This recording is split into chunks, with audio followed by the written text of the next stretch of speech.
Good evening, everyone. Thank you all for coming out tonight. Real quick, at this time, we are under our Health and Safety Act. We do ask everybody to be masked. I know it's not a pleasant thing, but we would appreciate everybody to comply. I want the mask on. Okay? Thank you. All right. Good evening. I would like to bring the December 15th, 2021 meeting of the Interboro Board of School Directors to order. Ms. Caldwell, can we have a roll call, please? Mr. Willis? Yes. Mr. Freilinger? Mr. Harris? Here. Mr. Goldsboro? Here. Ms. Joseph? Ms. Fagan? Here. Mr. Evans? Here. Mr. Chabon? Here. Mr. Phelps? Here. We have the invocation pledge, please. Heavenly Father, please hear our prayer, bless all schools, colleges, and especially the Interboro School District. And grant to this board in their deliberations this evening the spirit of wisdom, truth, and knowledge. What is undertaken always be done in charity and in peace, and what we do might be for the benefit of others. All this we ask in your name, amen. I pledge allegiance to the flag of the United States of America and to the republic for which it stands, one nation, under God, indivisible, with liberty and justice for all.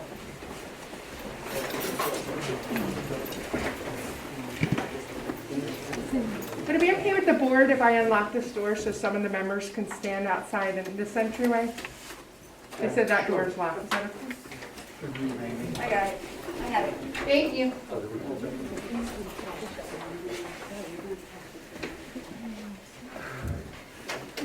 Moving on to number 2, we will now hear from our student representative, Ms. Hughes and Ms. Escara.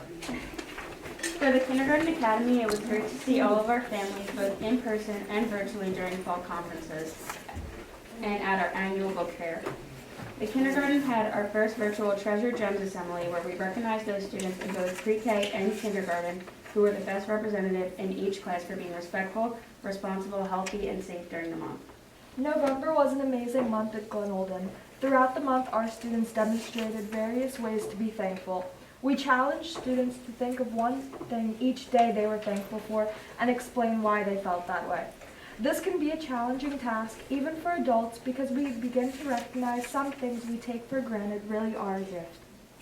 The month challenged us to all step back and be grateful for what we have, rather than always wanting more. Thankfulness was also our virtue for Student of the Month. It was very difficult to pick the recipients this time around. Our PBIS team hosted a Spirit Day on Thursday, November 18th. Students were encouraged to dress up representing their favorite cartoon or Disney character. Our halls looked like we were walking down Main Street in the Magic Kingdom with the beautiful Disney princesses and various characters. On Friday, November 15th, we held our first annual turkey trot. All students participated in a short race and then finally watched as staff competed against one another. It was a fun time for everyone. We also collected 1,802 cans of canned goods to donate to Loaves and Fishes. The students enjoyed knowing they were helping others enjoy a nice meal for Thanksgiving. The month ended with the teachers meeting with parents and reviewing report cards after the first marking period. It was a great time to celebrate the various successes of many students. It truly is an effort between home and school. For Norwood, on November 22nd and 23rd, we held conferences in person and virtually. We also held the book fair in our library. It was a huge success. On December 2nd, we had our picture retakes. Norwood Home and School held the first annual Winterfest outdoors at Norwood School on Saturday, December 4th from 4 to 7 p.m. It was held with carnival-style winter-themed games, craft vendors selling their holiday goodies, hot chocolate, crafts for kids to make, raffle baskets, food, and so much more. It was very well attended by the community. Norwood School held their PBIS Trimester Award Assemblies for elementary students on Friday, December 10th. Students in grades 1 through 5 received certificates for demonstrating our core values of respect, responsibility, honesty, and safety. Norwood's Home and School held the holiday shop virtually from Monday, December 6th through Friday, December 10th. Our student council sponsored a canned food drive in support of Loaves and Fishes and delivered a record 2,811 pounds of food on the Wednesday before Thanksgiving. Our 3rd through 5th grade students discussed Veterans Day and what it means to be a veteran with Mr. Kelly.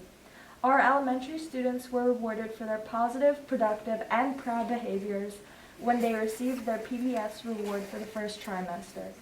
Our middle school earned their PBIS Behavioral Award and enjoyed a day full of fun activities and a special lunch. We will be going into the community for our annual holiday card delivery to our neighbors around Prospect Park School. Each class will take one block within a quarter mile of the school and deliver a card wishing each of our neighbors a happy holiday from their friends at Prospect Park School. At Tinicum, our annual Diabetes Walk was held on November 5th. Luckily, it was a nice day for our walk to Manor Field in Tinicum. Students, staff, and community members raised over $3,000 in donations for the Juvenile Diabetes Fund. Thank you to everyone who supported this event and to Ross Frick for organizing this walk. On November 18th, Tinicum held our first Buck Awards to recognize students who show respect, responsibility, honesty, and pride. And safety, Students and staff watched the slideshow via Zoom in their classrooms. We are hoping that by the end of the year, this presentation will be in person.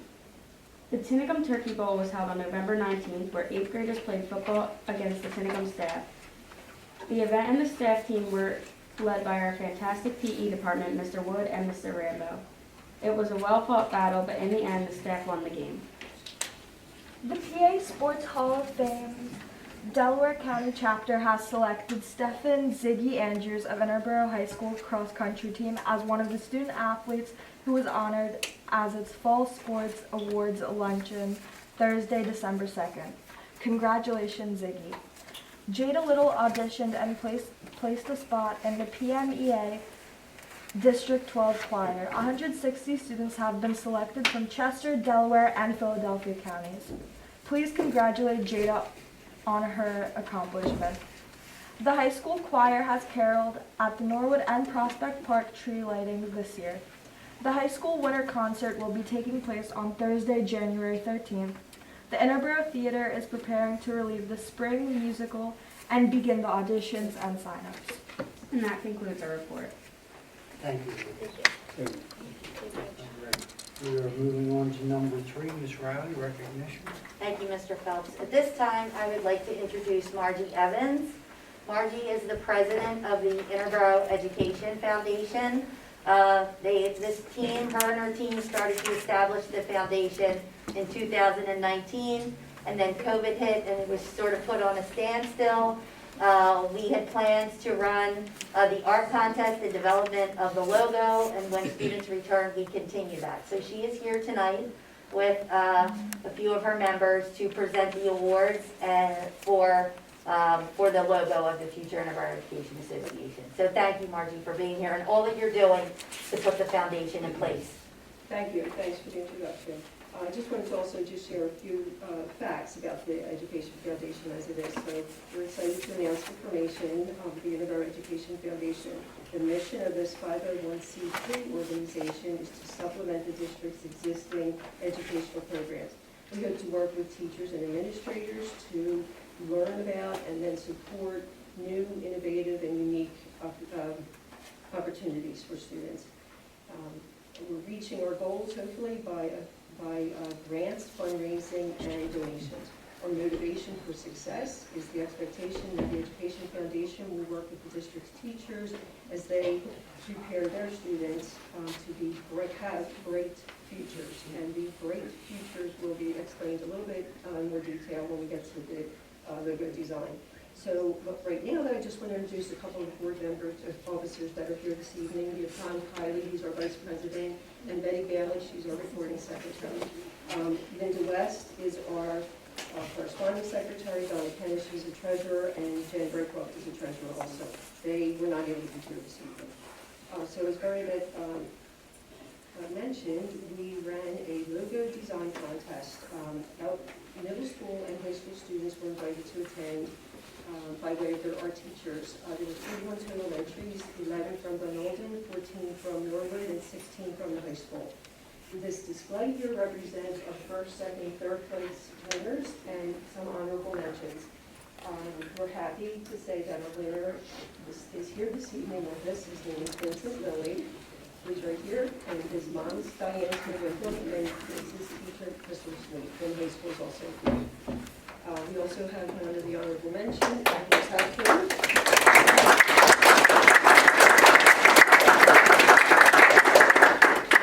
I'm not sure if you heard me. Anthony Packman is here also. He's one of the honorable mentions.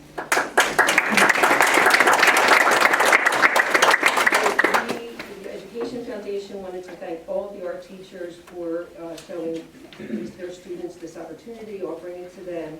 Vincent will receive $100 for his artwork, and his logo is going to be used going forward with all of our communications and on our website, and it's going to be a big thing. So, Vincent, I'll just come up and get your certificate here. There you go. Congratulations.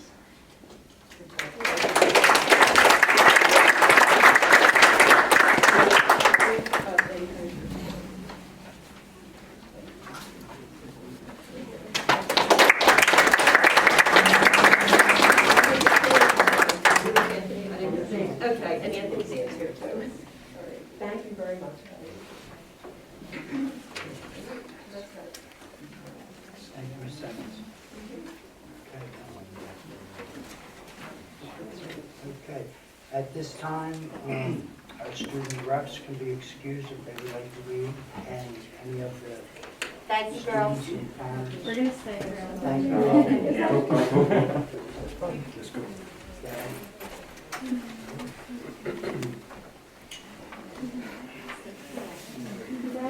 Moving on to number 4, Mr. Evans. Number 4, public comments. Please state name and address. Please keep your comments to 5 minutes. Members of the community are respectfully reminded that with regard to public comments, neither the board nor the solicitor will engage in a dialogue with the person or persons addressing the board. The board will listen and take all comments, questions, and suggestions under advisement. Where specific answers are requested, community members are invited to telephone, email, or use the postal service to communicate their questions to the superintendent or board president, who will respond or have appropriate school district personnel respond. And first up would be April Stewart. Hi, my name is April Stewart. My address is 328 Seneca Street, Essington, PA. And my concern is with Tinicum School and the past 2 to 3 days, the things that have happened at the school. I do not condone, but I would like to commend you guys on the way everything was handled. It was amazing for my child not to have to go through it, but my concern being, a child not wearing a mask in school, how can you guarantee that that child does not have COVID that week? Will there be testing required? Will there be anything that that child has to go through in order to not spread COVID? Because who's to stop a child from touching something and another child coming and touching it, or going to do something else and just wiping something and getting it? That is my biggest concern as far as, and the dress code, and I have taken it up with the principal, and it just seems to be a little too relaxed to me. I have girls walking home with their butt cheeks hanging out, their stomachs open, short shorts that I wouldn't even wear, and I'm 34 years old. And I just think a lot of things at the school need to change for our children to have a better education. And again, my main concern is if a child's not going to wear a mask, how can you guarantee my child's safety at the school? Thank you. Thank you, Ms. Stewart. Next is Terry Lassiter. Hi, my name is Terry Lassiter, 614 East Winona Ave, Norwood. I just wanted to, I believe that there should be no mask mandate unless the parent wants to. If the other, I do not see a reason for the mask. The masks do not work. They've been proven not to work. It has a lot to do with mental health for these kids. These kids are not learning properly. A lot of them have anxiety. My grandson went to the doctors. The doctor will not give him a mask mandate letter because he's losing his federal funding. So what do you do with a child that has anxiety? He can't wear it. He has to leave school constantly because he's getting sick. Then you have kids that are coughing, sneezing in their masks. They're leaving it on all day long. If you want to wear a mask, that's fine. I have no problem with it. But if you want to send your kid to school without a mask, I believe that they should be able to. And then the other question is, are you getting funding for each kid that is masked? And how much funding are you getting? Just a point of order, I'm the secretary, Mr. Phelps is the chair, so you should address the Sorry. chair. Yeah, I don't want to, No problem, you're more than welcome. Are you getting funding for these kids for every child that has a mask on? Yes, you are. So, No, ma'am, You're not getting any funding at all. that's not your question. Of course the district gets federal funding. Of course the district received payments through the federal government, the ESSER plan and things like that. It has nothing to do with whether an individual is or is not masked. Okay. Yep. That's what I wanted to find out. Okay. Thank you. Next up is Amy Forrest. Hello, Amy Ferris, 1122 Pennsylvania Avenue, Prospect Park, Pennsylvania. Speaking tonight about the mask mandate in which the Pennsylvania Supreme Court overruled last week. I know you have a duty to keep our kids safe.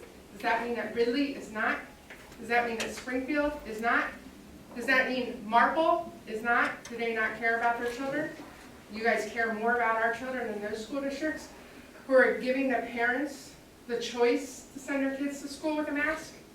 These schools are also allowing celebrations like winter concerts, and yet our kids are losing again for the second year in a row. Why? Sports with spectators are allowed, and we can't figure out winter concerts? It's inconsistent, something that we continue to see in this school district. You know more children die from the flu than they do COVID. That is a fact. Back in 2017-2018 school year, the highest flu in decades, I remember my kids' classrooms being half empty. There was no concern for our kids' health and safety back then. We weren't wearing masks during the highest flu season in decades when half the classrooms were empty. Did we not care about them then? Why now, when you children are not dying from COVID? It is time to give us back the choice and stop allowing one person to make a decision to muzzle these children. School is the only place they wear a mask. I've seen it around the community. This is it. You come to school, they wear a mask. That's it. If it was so worrisome, we'd be seeing a death plague in Interboro, because I see all the kids out there not masked. This is the only place they come in. It is time to unmask our children. Lead by example that a Pennsylvania Supreme Court holds the power in this state and not one person's opinion. Thank you for your time.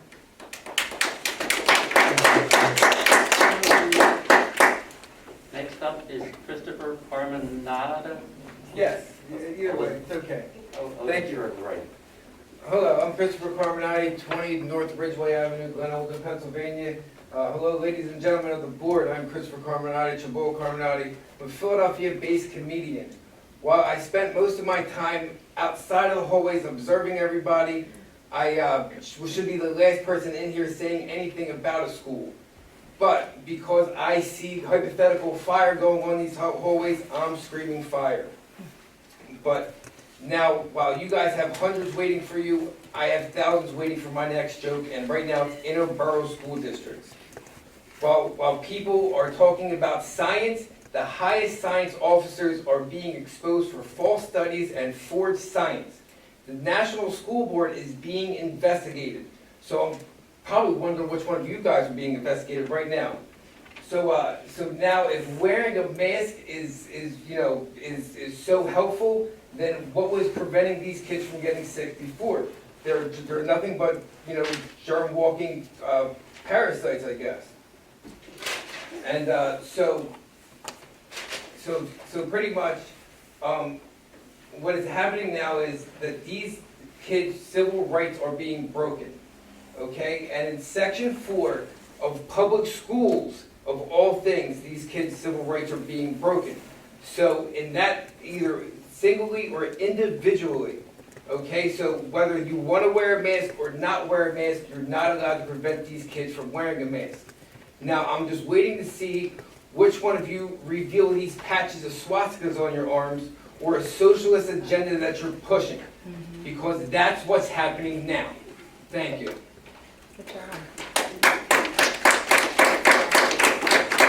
Next is Charles Monteith Jr.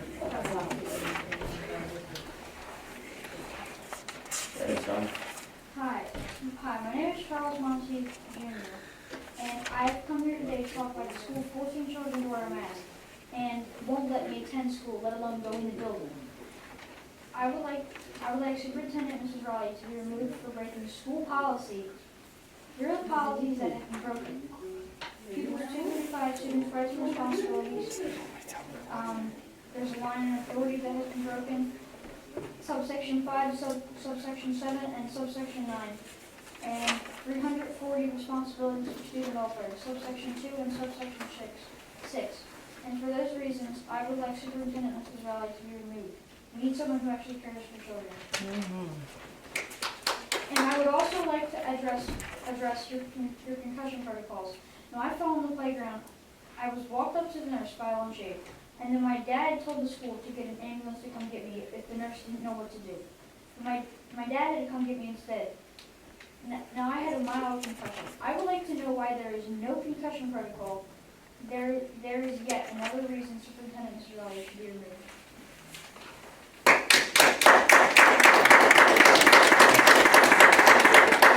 Next is Francis Sorry. Excuse me, if I may have a point of order. One of the things that takes place in a procedure like this is the opportunity for everyone to come and to speak. And at that time, the speaking comes from the individual speaking. Everyone in this room has that opportunity to do that, and you'll be permitted the opportunity to do that, say what you want, express what you want. As you've seen with an example with our first speaker and most everyone else after that had a different opinion. There are going to be different opinions expressed here. The applause, clapping, and discussions after a comment casts a chill on someone who may be here and want to speak in a different opinion or express a different point of view. Ask that you not do that. Let everyone say their piece, speak at that time. Greatly appreciated. Ma'am, you can do that. It's a form of, the clapping and discussions are a form of public comment. Public comment comes from one location only, the chair and the individual speaking. Where in the Constitution says we're not allowed to clap for other people during a public comment? You're going to I hinder our free speech? It is the Interboro School District policy. Yes, sir. Yeah, and he did.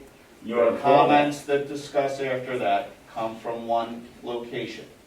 There are other people in here that may have a contrary opinion. They've obviously expressed the contrary opinion on 2 or 3 other opportunities. These are items that have torn the community apart with hostility and unfortunate incidents and a lack of civility and a lack of discussion. The Interboro School District and their board and their regulations, the right of free speech is balanced. It is not unfettered. It is balanced by the ability of the Interboro School District and any other school district and any other body that's required to permit public comment to balance that permission out with everybody's rights. They have done that. Please refrain from conversation and applause. Everyone is free to speak, say their piece. The board will listen and acknowledge. Thank you, Mr. Phelps. You're good, son. You did good. You did great. Next would be Francis Monteith. Hello, board. My name is Frances Monteith. Today I've come to talk about the removal of Superintendent Miss Riley. She has broken many school policies. Here are just a few of the broken policies. Pupils 235, students' rights and responsibilities. Authority. Subsection 5, 7, and 9. And employees 340. Responsibility for student welfare. Subsections 2 and 6. Though these are only some of the broken policies, I would also like to address how yesterday that me and my family were threatened to be arrested for merely wanting an education. That's not right. I think that is illegal. If not, it should be. Please consider her removal for the better of the school. Thank you. Next, Barbara Monteith.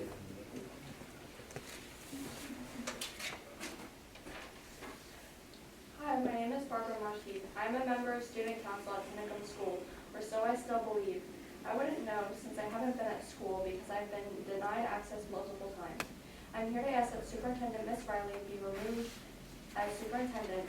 She's violated quite a few school policies such as People's 235 Student Rights and Responsibilities, Authority subsection 5, Employees 340 Responsibility for Student Welfare subsection 2 and 6, and more. If you want the rest of them, I have it. I would also like to point out that one of your employees, specifically Miss Wilson, said F you while on a Zoom call with my brother. Eyewitnesses. Is this the character that you want teaching third graders? I hope not, but I guess so since she still has her job. I'm going to leave you with a quote like I did last time. This one is from a United States Patriot, signer of the Constitution, General of the United States Army, Master Mason, President George Washington quoted, "If the freedom of speech is taken away, then dumb and silent, they may be led like sheep to the slaughter." Thank you for your time. Please consider her removal for the better of the students. Next up, Charles Monteith, Senior. How you doing today, Board? I was talking to you by your solicitor before this to let you know that these guys, some of these might have been scared that I was coming tonight, or a little uneasy that I came. And I understand that. We're talking about mass mandates, you know. My son's been denied access for a month. I got an IEP kid who's been denied his services for a month. That's a legal binding contract running this school board. She hasn't denied him access. They stood in front of the school and they protested peacefully. Peacefully. And you call law enforcement in. You use law enforcement as your slaughter. They stand there and they demand things. Your staff refuses to come out and actually speak. I was here last month. I'd have thought after seeing those pictures, I've talked to you personally. Yes, sir, we have. And I thought that maybe somebody would reach out to me and say, Mr. Monteith, what's going on here? Let's sit down and figure this out. But no, I got silence from the board. And what did I get? I got nothing but stonewall from her. Stonewall, as a matter of fact, in one conversation, she told me, I need to make sure my voicemail is set up. So apparently the superintendent tells you how to run your phone, not just your kids, your family, and your household. Policies don't trump law. The Supreme Court has ruled. You will be sued for this. The $4 million you sold our children's freedom for is not going to be nearly enough money than you guys are going to be paying out in lawsuits. There are schools all across the Commonwealth realizing that they may have overstepped a little bit of a bound here. They're getting a bit of pushback from the residents. Normally you don't have this many people, I'm sure. And I'm sure it's going to gather more and more the more you play these games. I got a son that has an IEP that you got teachers cursing at him. Mr. Phillips, last meeting you were walking these hallways with no mask, no problem. No. Excuse me, this is my time. You said you wouldn't address me, so please don't. If you do, Well, then don't say things that aren't true, sir. They aren't true. I saw you in that hallway and said to my kids, you want to call them a liar? Okay? So I'm asking for the resignation of superintendent for violation of PA Code Title 22, subsection 1111, subsection 12.1, subsection 12.4. I highly recommend you take this into consideration, because if you think this is going to stop here, it's not. If you want to wear a snorkel and go to school, I don't care. You can wear a full scuba outfit with oxygen, I don't care. But the fact that you're going to physically force these kids to put masks on, and when they don't, what do? You lock them up. Deny them food, water. You think something's funny? You think that's funny, locking up kids, keeping them away from food and water? Excuse me, sir. Address me. Address me, sir. If she's laughing, I'm Address not I'm not laughing because it's not Don't true. address She's talking the to me other now, board so members. you want to tell her to be silent? Address me. She's going to laugh, I'm going to address her. Address me, sir. This is my time. I think you guys have overstepped a major bound. You got a train of lawsuits headed your way. And if you think I'm playing, Mr. Pupio, they're going to keep you very busy. Very, very busy, because there's a line. There's a line forming to sue this board if you don't free these children. Take the masks off them. Science proves it.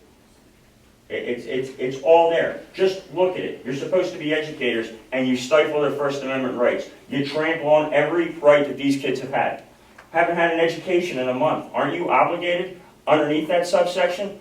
Are you not? 12.1, are you not obligated? Are they not? Don't have a right to a freedom? And then I find out after a month, 2 weeks into it, Mr. Fanning, the principal, told me that the kids could do the schoolology. The same stuff they were doing while they were in lockdown in your offices.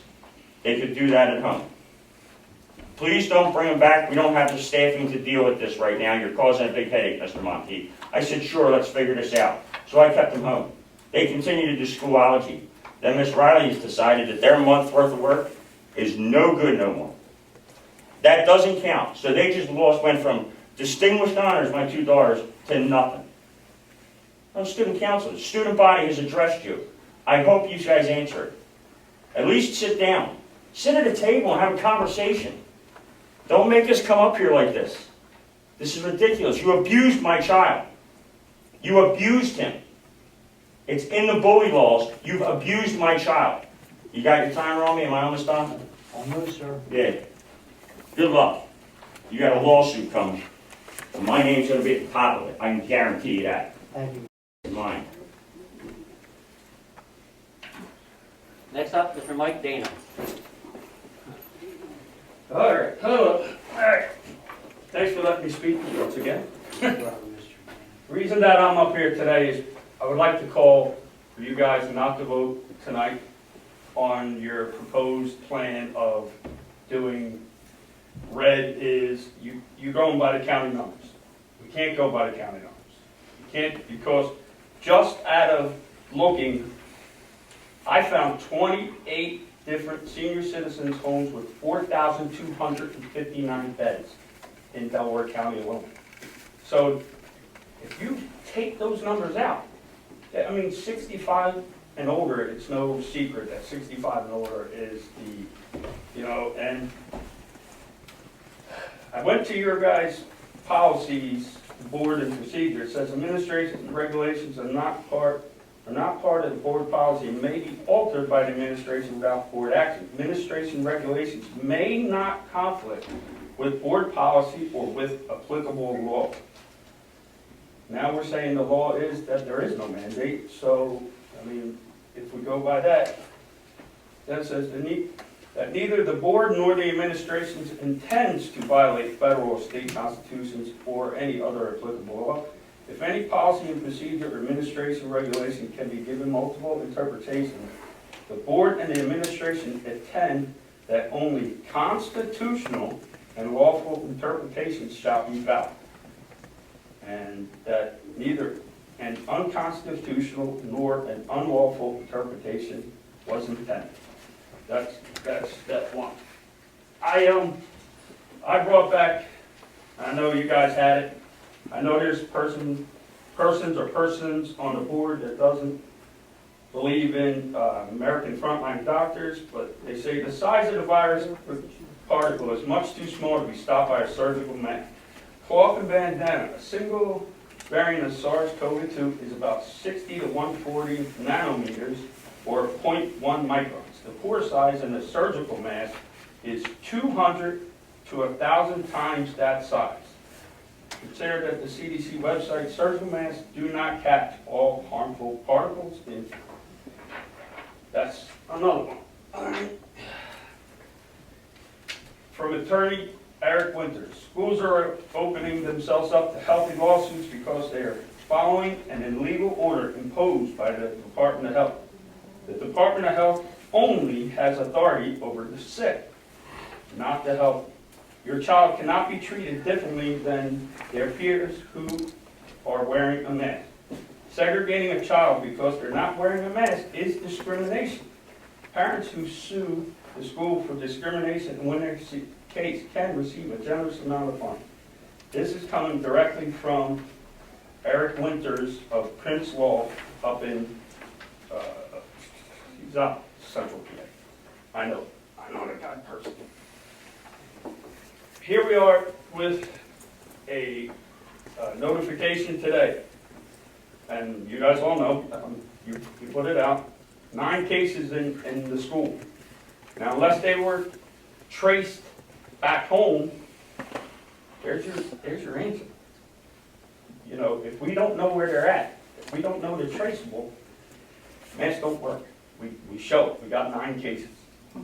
I'm jumping all around. Sorry, I put a lot of stuff and I'm trying to get it done real quick. Senator Mastriano quoted, and I think I talked to you about his when he had a conference against Allison B.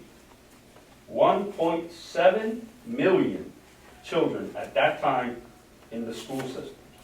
14 have died from it. So all the rest of these kids in the school system of Pennsylvania were altering because of this. Now, listen, I respect everybody's decision here. Mask, no mask. I'm not anti-mask. I'm not pro-mask. I'm pro-choice. That's all I'm saying. Now, let's see, real quick. We'll go through this. I gotta open up my book real quick. I gave Justin. You kind of intercepted me on the meeting Monday night, and I brought the legal jargon right from the state case, Allison Bean versus Jay Corman. Let's see. There was no state of emergency. Let's see. As recognized by the court below, this statutory and regulatory do not provide appellant with the authority to issue her masking order, and they give a reference, given the absence of a proclamation of a disaster emergency by the governor, and the appellant's lack of statutory and regulatory authority. What makes you guys think that it's any different with you? That's all I'm saying. I mean, I have a long list of what pages to look at. I mean, let's see. Real quick. Just shake it. All right, let's see. You guys mentioned to me at one point in time that you're personally liable, every one of you, if somebody gets COVID. That's a communicable disease, correct? That means a communicable virus. Did you guys get sued with the flu? Did you get sued with the cold? I mean, correct me if I'm wrong, solicitor. I mean, to me, if you're not going to get sued for the flu or the cold, how can you possibly get sued for that? Mr. Danis? Yes. Not to cut you short, sir. It's time. I'll let you go a little bit extra. All right. I don't know if there's anybody else. Yes, there is one more. Yeah. All right, well, that's fine. What I'm trying to get at tonight is, please, I know, I hear what you're saying. please don't vote on that tonight. I don't know what your policy is for an emergency meeting. We, as parents, well, I can say, we, as some of the parents, would like to see mask optional. You guys want to throw in case of a state emergency, fine, state emergency. We give you this much, you give us that much, so we're looking for, mask optional, no color codes. We can't go by color codes. It's unfeasible, it's undeniable. Everybody here has mentioned so far that the numbers just don't match. The numbers, I proved it to you. Mr. Prupio, there's legal jargon. You know more than anybody how to read that paper. The legal jargon is there. She didn't have the right to issue that order, and the Commonwealth Court held it up, the Supreme Court held it up. There's details why. You said to me on Monday night, they didn't say why. This is why. So please, like I said, no vote tonight. Please reconsider. Do an emergency meeting if you have to do whatever you got to do to revamp it again and say, we would like like one of the ladies stated, Ridley, Springfield, Penn, Delco. What's the difference? It's Delco. Thank you. All right. Not to cut you. Yeah, no. Thank you, Mr. All right. I appreciate Okay. it. Yep. Comments. Next up is Jess McCrelly. Hi, yes, thank you. I spoke also with Greg Stapp today, who represented the parents in the Harrisburg and Supreme Court trials. And he informed me that this has been void from the beginning, and a Section 1983 lawsuit will be able for us parents to give you guys if you don't take these masks off of our kids. Masks do not work, And if they did, we wouldn't be in this situation. 2 years later, my child has been hospitalized. My child's now medicated and seen a psychiatrist, hospital visits to CHOP. Mental health, are you guys going to be accountable for the mental health angle of this? Because I know the mental health is saturated right now with children at CHOP, not beds full of victims of COVID deaths.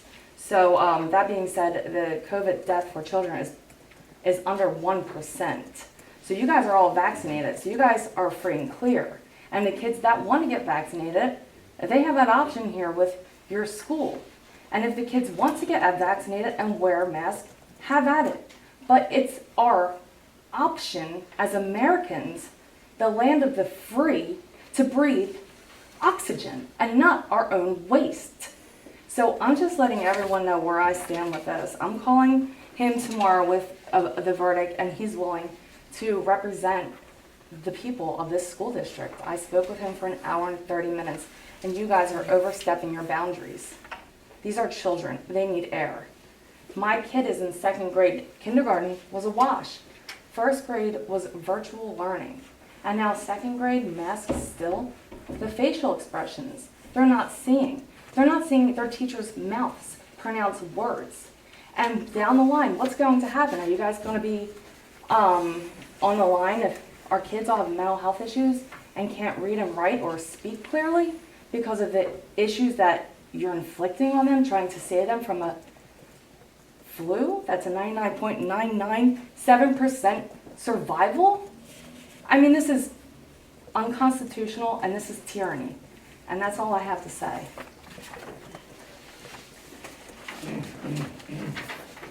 Thank you, Ms. That's everyone. That's it.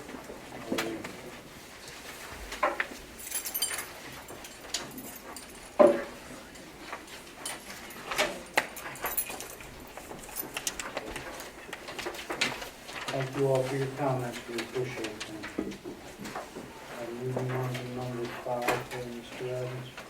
Motion 5.1, that the following minutes of the regular meeting of the Interboro Board of School Directors held on November 17, 2021 be approved. Second. Motion has been moved and seconded. Are there any questions or comments from the board? Hearing none, all those in favor, please say aye. Aye. Opposed? Motion's carried 7-0. Next,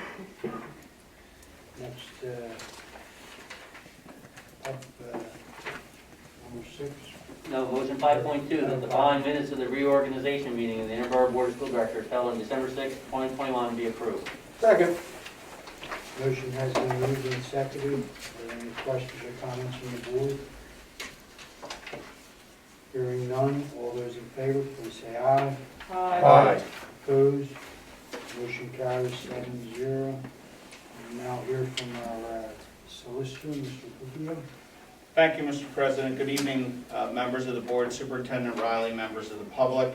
It's obviously been a very interesting month to a month and a half with regard to the fluidity and the changes with regard to the legal issues regarding any and all mask mandates. Just a few topics that might be of assistance were some of the comments that were made, while not addressing them directly, but there were some topics on them. Questions with regard to personal liability and liabilities from the board, and lawsuits to the board or from the board and things like that. The conversation that I recall, or at least the topic I recall, and the question had to do with the enforcement of the statewide mask mandate from the assistant or the acting secretary of health through the Department of Health and the Department of Education. The district did receive specific guidance and guidelines from the Department of Education discussing the enforcement or the enactment of that mandate. Yes, that did occur. The issue of, with regard to liability on a general question for board members in any action that takes place, whether it be a slip and fall or a 1983 action, which is a civil rights type of action that the last speaker mentioned, or whether it is an educational entity, whether it is a tax assessment appeal, whether it's a real estate appeal. There are plaintiffs and there are defendants.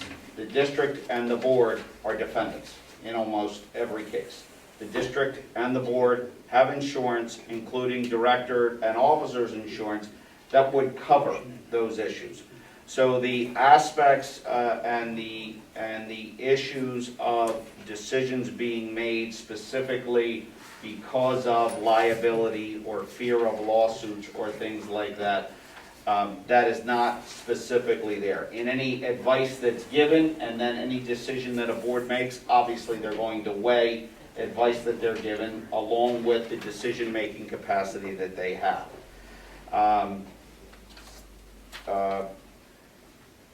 The issue of constitutional versus unconstitutional, okay, that was not what the case was about.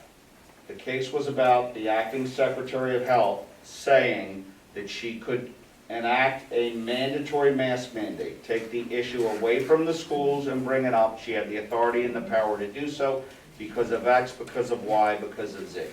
Okay? The plaintiffs brought the action and indicated she does not have the power to do that. Not that something was there and ruled unconstitutional. The ruling was that the acting Secretary of Health did not have the authority to utilize the regulation she did to propose a statewide mask mandate. The issues that Mr. Dano, and I don't mean to, I'm not responding to you directly, the conversation and some of the issues that Mr. Dano and I have talked about with regard to what these are. Yes, absolutely, that is going to be a topic of conversation. Yes, everything you say may be accurate and correct. Yes, there may be a future ruling that indicates the local school districts have no authority to do that. That may all be accurate. That is not the current status of the law, in my opinion, as it exists for a district to have a health and safety plan. They were required to have one. They have one. They can, after public comment, as this evening, amend it at any time. Obviously, I don't know the pattern. We haven't discussed that, but it's a fluid situation. It appears to be a fluid situation almost on a daily basis. And I'm not exactly sure. We just don't know where that is. But the district will have the opportunity at each month to review and consider their health and safety plan. The last thing I would just indicate, Mr. Chairman, is, and Mr. President, and for members of the public, there are occasionally comments where members of the public come and discuss a specific incident or a specific issue. And it can never be and is not the policy of this district to respond specifically to anyone regarding any individual student, even if it is their child. That is not permitted. That's not the conversation that you're able to have in public, even though there may be members of the public that want to specifically discuss their child. That would be my report for the evening. I wish everyone a happy and healthy holiday and a much healthier and less divisive new year. Thank you. Thank you, Mr. Rubio. Moving on to number 7, Mr. Evans. From the Office of Finance, motion 7.1 is the Treasurer's Report for the month ending November 30th, 2021 be approved. Second. Motion has been moved and seconded. Are there any questions or comments from the board? Hearing none, all those in favor, please say aye. Aye. Opposed? Motion carries 7-0. Next motion, Mr. Evans. Motion 7.2, the fund disbursements in the amount of $4,017,823.85 be approved. Second. Motion has been moved and seconded. Are there any questions or comments from the board? Hearing none, all those in favor, please say aye. Aye. Opposed? Motion carries 7-0. Number 8, do we have any correspondence, Mr. Evans? No, sir. Moving on to number 9, committee reports. First up, 9.1, Mr. Shabon, the audit committee. Thank you, Mr. Phelps. The audit committee met Monday, December 13th at 6 p.m. We met with our auditors, and there were members of the board also were present. The auditors found no findings for our financial statements or our federal programs. They also had no recommendations for improvements. So this is considered a clean audit opinion. So I just want to thank Mr. Riley and Mr. High School for all their hard work with the budgetary process, making sure we have all the documentation in order. And I think it's going to set us up nicely for the budget season coming up, as well as the capital improvements that we are planning over the next couple of years. That is all, Mr. Phelps. Thank you, Mr. Shabon. Okay, 9.2, update on approved board meetings from the reorganization meeting held on December 6, 2021. The June 22 public meeting will be held on Thursday, June 16, 2022, and not June 22nd, 2022. The committee appointments, Mr. Evans. Under committee appointments for Finance Committee, I have Mr. Ed Harris, Jack Evans, Justin Chabon. For GBO, Glenn Goldsboro, Kelly Joseph, and we have an open spot on there if anyone wants to, maybe Chaz or somebody wants to fill that in. Capital Improvement, Jack Evans, Justin Chabon, Kelly Joseph, and Ed Harris. For Board Liaisons, DCIU would be Edward Harris. For the DCCC, Glenn Goldsboro. Legislative, Justin Chabon, and the Community Outreach post is open. Okay. Just so, once the committees get together, we need to pick a chair. So who's ever on whatever committee, you can get back to us with this chair. In the event of the meeting format or location is changed, it will be posted in accordance with law. Additional meeting information will be provided monthly in accordance with the law. And please visit www.interboro.sd.org for more information. And the delay in reading the entire calendar. All right. Move on to number 10, personnel. From the Office of Personnel, motion 10.1 to 10.9 on page 6. The following actions be approved. Second. Motions have been moved and seconded. Are there any questions or comments from the board? Hearing none, all those in favor, please say aye. Aye. Opposed? Motion's carry 7-0. Next up, Mr. Evans. Motion 11.1, with regret that the following retirements be approved. Carol Ann Kapuscinski, Instructional Assistant, Special Education at Glen Olden School with 24 years of service to the district, be approved for retirement effective December 22nd, 2021. Second. Motion has been moved and seconded. Are there any questions or comments from the board? And myself, I would like to thank Ms. Kaminsky for her 24 years of service. We do appreciate it. It's almost a long time. Any other comments? Hearing none, all those in favor, please say aye. Aye. Opposed? Motion carries 7-0. Next up, Mr. Evans. From the Office of Curriculum and Instruction, motion 12.1 to 12.8 on page 7, with the following items be approved. Second. Motions have been moved and seconded. Are there any questions or comments from the board? Hearing none, all those in favor, please say aye. Aye. Opposed? Motion's carried 7-0. Next up, Mr. Evans. From the Office of Special Education and Pupil Services, motion that the following items be approved, 13.1 to 13.14 on page 8. Second. Motions have been moved and seconded. Are there any questions or comments from the board? Hearing none, all those in favor, please say aye. Aye. Opposed? Motion's carried 7-0. Next up, Mr. Evans. From the Office of Technology, motion that the following items be approved, 14.1 and 14.2. Second. Motions have been moved and seconded. Are there any questions or comments from the board? Hearing none, all those in favor, please say aye. Aye. Opposed? Motion's carried 7-0.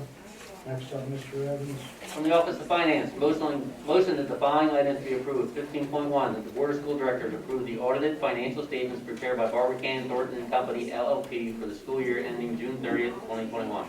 Second. Motion has been moved and seconded. Are there any questions or comments from the board?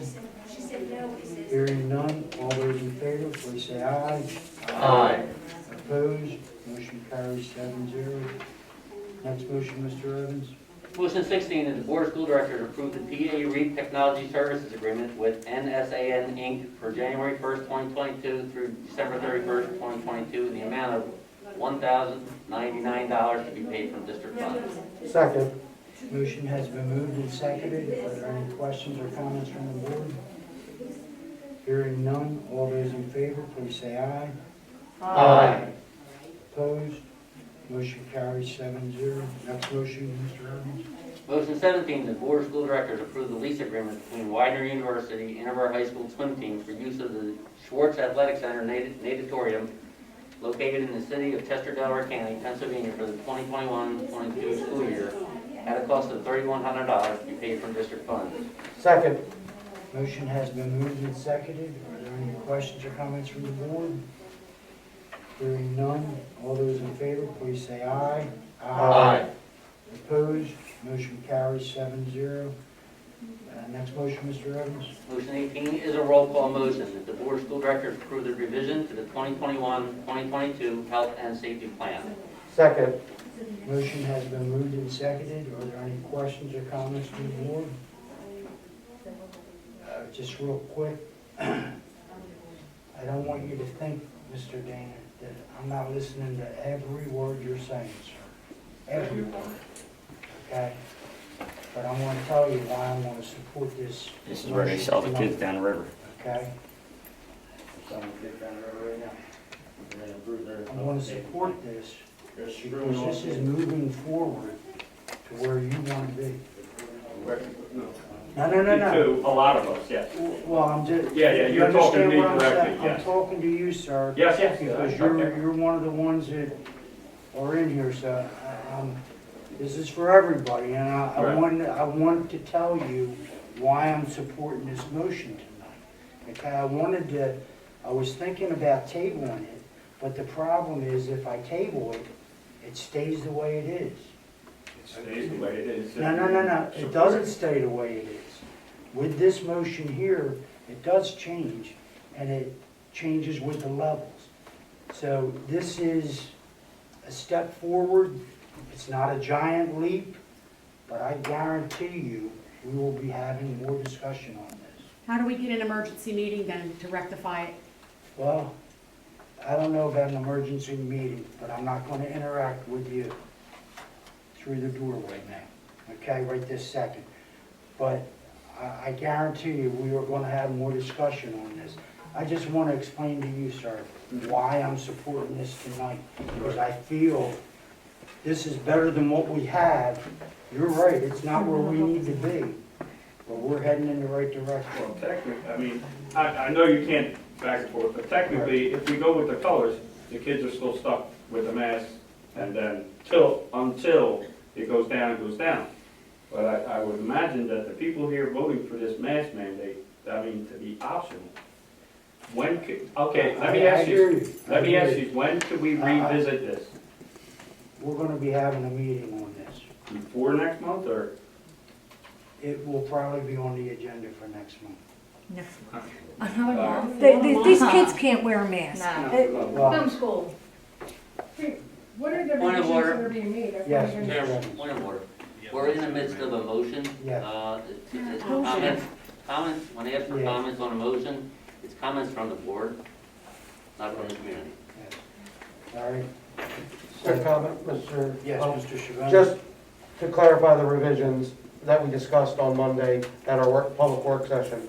Currently, we are at localized data, required red, orange, optional yellow, blue.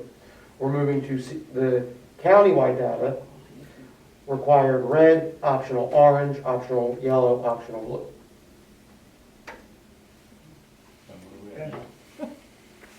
We're currently in the red. All right. Any other comments on this? How From the can, board? how can Pendelco not be in the red, but, we are, we're in this, we don't even have a Department of Health and Media, so where are you getting your numbers, just so I know, and I can check them out? I'll give you the link afterwards, ma'am. All right, okay. All right, any other comments on this from the board? There's no link. Hearing none, Ms. Caldwell, can we have a roll call, please? Mr. Willis? Mr. Harris? Yes. Mr. Goldsboro? Yes. Ms. Fagan? Yes. Mr. Evans? Yes. Mr. Chabon? Yes. Mr. Phelps? Yes. Motion carries 7-0. Next motion, Mr. Evans. Motion 19 is also a roll call motion that the Board of School Directors approve the resolution for approval and issuance of charges against professional employee C. Second. Motion has been moved and seconded. Are there any questions or comments from the board? Hearing none, Ms. Caldwell, can we have a roll call on this, please? Mr. Willis? Mr. Harris? Yes. Mr. Goldsboro? Yes. Ms. Fagan? Yes. Mr. Evans? Yes.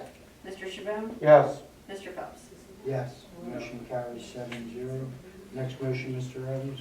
Motion 20, the Board of School Directors approve the revisions of the following policies in the category of pupils. 201, admission of students, and 208, withdrawal from school. Second. Motion has been moved and seconded. Are there any questions or comments from the board? Hearing none, all those in favor, please say aye. Aye. Opposed? Motion carries 7-0. Next motion, Mr. Evans. Motion 21, that the Board of School Directors approve the first reading of the following policies in the category of programs and pupils. 137, home education programs. 137.1, extracurricular participation by home education students. 236, student assistance program. I'm sorry, under the heading of pupils. 236, student assistance program. Second. Motion has been moved and seconded. Are there any questions or comments from the board? Hearing none, all those in favor, please say aye. Aye. Opposed? Motion carries 7-0. Do we have any old business? And we will now hear from our superintendent, Mr. Allen. Thank you, Mr. Phelps. I have two quick items. First, I would like to congratulate Jada Little, who auditioned and placed a spot in the PMAA District 12 chorus. Over 160 students were selected amongst Chester, Delaware, and Philadelphia counties. So that's quite an honor, and we look forward to seeing him perform. I'd also like to recognize our students who participated in the alcohol, tobacco, and other drug awareness calendar for 2022. Students from Glen Olden, Norwood, and Prospect participated, and we actually had 5 winners in the entire calendar. Jacob Herrera, a 5th grader at Norwood, Emmeline Tate, 4th grader at Prospect, Kelsey Thomas, 4th grader at Norwood, Shane Thomas, 1st grader at Norwood, and Jimmy Hayes, 1st grader at Norwood. I think that might be the most we've ever had. So the calendar's excellent, and you can check it out online. Other than to wish everyone a very happy holiday and New Year, that is it. Thank you. Thank you, Ms. Allen. Do we have any comments from any of the board members? Yes, Mr. Goldsberg. Just 2 quick things. The domain name issues that occurred today, everything's all cleared up with Yep. that? Yes. Was that something that was on our end, or was that something that was? It was on our end. It was on our Yes. end, but that's been flushed out? Yes, it has. Yep.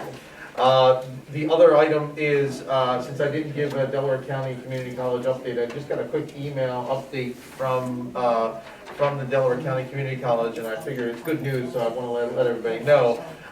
They received an award of $2.5 million grant from the Redevelopment Assistance Capital Program, administered by the Office of Budget in Pennsylvania for the acquisition and construction regional economic, cultural, civic, recreational, historical improvement projects, and this award will allow them to transform the former Archbishop Prendergast High School building into a comprehensive multi-use facility. So it's good news because that's less money that will have to come out of their budget, which also impacts our budget.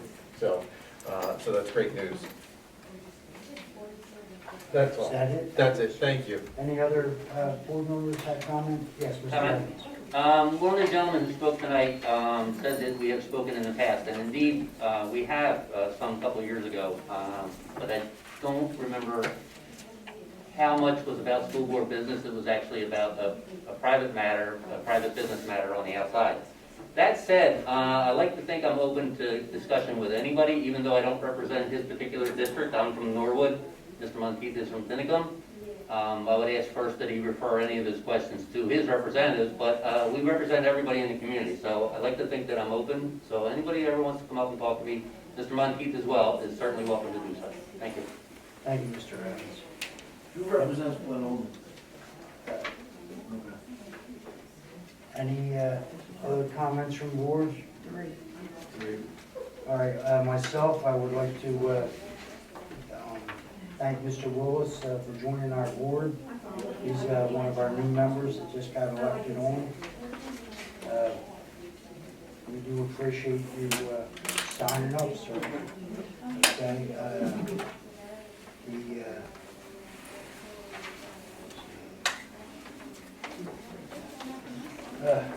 please visit the Interboro School District website at www.interborosd.org for further information on meetings listed below.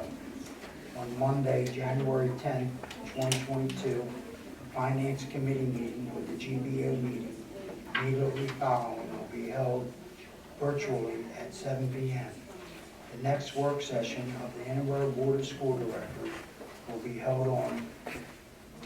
held virtually on Monday, January 17th, 2022 at 7 p.m. The next regularly monthly public meeting of the Interboro Board of School Directors will be held in person at the Administration Building on Wednesday, January 19th, 2022 at 7 p.m. And I would just like to thank Ms. Evans for the little fuss up here. I do appreciate that.